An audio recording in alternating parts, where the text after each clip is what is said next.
Class 12 fourth semester education পরীক্ষার একদম দোরগোড়ায় পৌঁছে গেছি। এই মুহূর্তে তোমরা এডুকেশন বিষয়ে কোন প্রশ্নগুলো পড়বে, 5 মার্কের জন্য কোন প্রশ্নগুলো পড়তে হবে, 10 মার্কের জন্য কোন প্রশ্নগুলো পড়তে হবে, পাশাপাশি 2 মার্কের ছোট প্রশ্নের জন্য ঠিক কোন প্রশ্নগুলো পড়বে, তার উপর নির্দিষ্টভাবে আমাদের বানানো সাজেশন ভিডিও চ্যানেলে রয়েছে।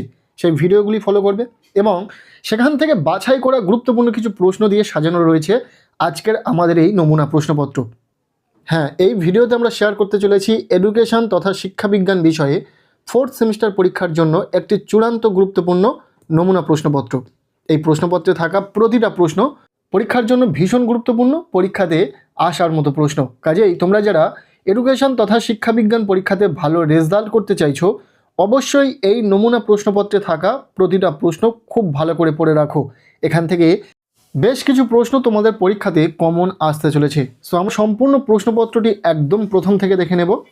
প্রশ্নপত্রের শুরুতে রয়েছে 1 দাগ, বলা হচ্ছে অতি সংক্ষিপ্ত উত্তরধর্মী প্রশ্ন, বিকল্প প্রশ্নগুলি লক্ষণীয়। এখানে 2 মার্কের প্রশ্নের উত্তর লিখতে হবে। টোটাল 5টি প্রশ্নের উত্তর লিখতে হবে, 10 নম্বর রয়েছে। সো আমরা দেখে নেব 2 মার্কের জন্য কোন প্রশ্নগুলো গুরুত্বপূর্ণ, যে প্রশ্নগুলি এই প্রশ্নপত্রে রয়েছে। প্রথম প্রশ্ন, প্রচেষ্টা ভুলের শিখন কৌশলের প্রবক্তাকে, এই তত্ত্বের মূল কথা কি?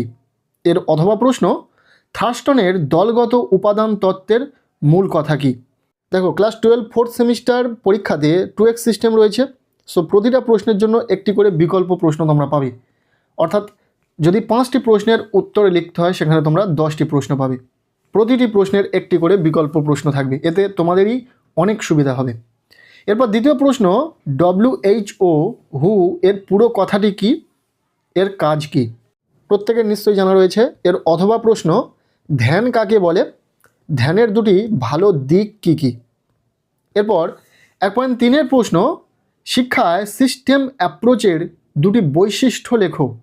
এই প্রশ্নটি কিন্তু পরীক্ষাতে আসার সম্ভাবনা অনেকাংশে রয়েছে এবং আমার কথাটা মিলিয়ে নেবে পরীক্ষাতে গিয়ে। এই প্রশ্নটি হয়তো পরীক্ষাতে এসে যাবে, খুবই গুরুত্বপূর্ণ প্রশ্ন।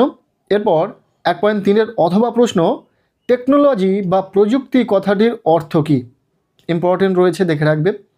এরপর 1.4 প্রশ্ন, র্যাম ও রম কাকে বলে? এর অথবা প্রশ্ন, ওভারহেড প্রজেক্টরের দুটি সুবিধা লেখো।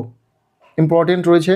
এরপর 1.5 প্রশ্ন, শূন্য সহগতি ও পূর্ণ সহগতি কাকে বলে? এখানে স্পেলিং একটু মিস্টেক রয়েছে। নেক্সট, এর যে অথবা প্রশ্নটি রয়েছে, গড় বা মিন কি, এর মাধ্যমে কি জানা যায়? এই ছিল কিছু 2 মার্কের প্রশ্ন। এরপর আমরা নেক্সট ভিডিওতে 2 মার্কের প্রশ্নের জন্য ঠিক কোন প্রশ্নগুলো পড়তে হবে তার সাজেশন বানিয়ে দেব। আর ইতিমধ্যে আমরা বড় প্রশ্নের সাজেশন দিয়েছি, শুধুমাত্র 2 মার্কের প্রশ্নের সাজেশন দেওয়া হয়নি, যেটা আমরা খুব তাড়াতাড়ি দিয়ে দেব। এরপর রয়েছে প্রশ্নপত্রের 2 দাগ, বলা হচ্ছে সংক্ষিপ্ত উত্তরধর্মী প্রশ্ন, বিকল্প প্রশ্নগুলি লক্ষণীয়। এখানে রয়েছে 5 মার্কের বড় প্রশ্ন, 2টি প্রশ্নের উত্তর লিখতে হবে, টোটাল 10 নম্বর রয়েছে। তোমাদের এডুকেশন পরীক্ষাতে 5 মার্কের বড় প্রশ্ন রয়েছে এবং 10 নম্বরের বড় প্রশ্ন রয়েছে। 5 মার্কের 2টো প্রশ্নের উত্তর লিখতে হবে, টোটাল 10 নম্বর, এবং 10 নম্বরের 2টো প্রশ্নের উত্তর লিখতে হবে, টোটাল 20 নম্বর। বাকিটা দেখছি এখানে 5 নম্বরের জন্য যে প্রশ্নগুলো রয়েছে দেখে নাও। প্রথম প্রশ্ন, ভালো থাকা এর ক্ষেত্রে ধ্যানের প্রভাব সম্পর্কে লেখো। ইম্পর্টেন্ট প্রশ্ন।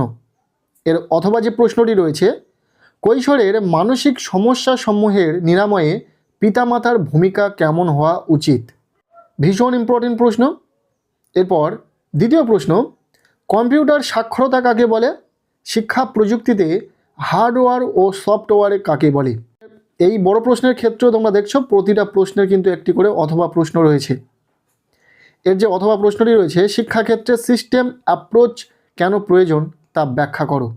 ব্যাস, 5 মার্কের জন্য এই 4টি যে প্রশ্ন রয়েছে এই প্রশ্নপত্রে ভীষণ ইম্পর্টেন্ট, পরীক্ষার জন্য খুব ভালো করে পড়ে নেবে।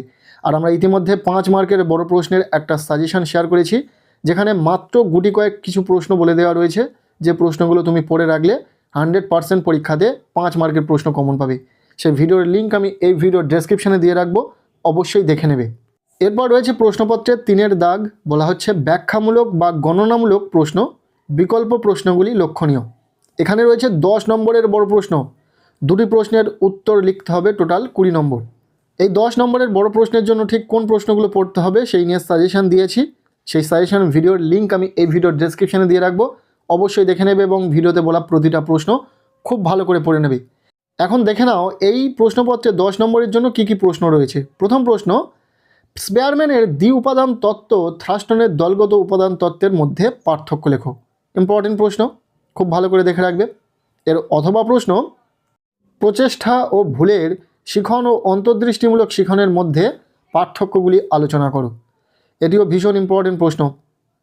এখানে দুটি অধ্যায় থেকে কিন্তু 10 মার্কের প্রশ্ন থাকবে। সো শেষে রাশিবিজ্ঞান থেকে দুটি অঙ্ক থাকবে, মূলত একটি অঙ্ক থাকবে এবং একটি লেখা কিছু প্রশ্ন থাকবে, যেমন এই প্রশ্নপত্রে রয়েছে। দ্বিতীয় যে প্রশ্নটি রয়েছে, মোড কাকে বলে, মোড কিভাবে নির্ণয় করা যায়, মোড নির্ণয়ের একমাত্র সূত্রটি কী।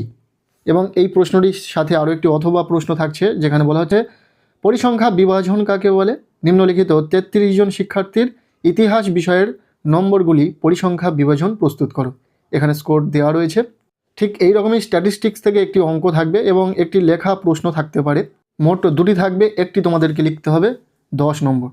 এই ছিল ক্লাস 12 4th সেমিস্টার এডুকেশন তথা শিক্ষাবিজ্ঞান বিষয়ের একটি গুরুত্বপূর্ণ নমুনা প্রশ্ন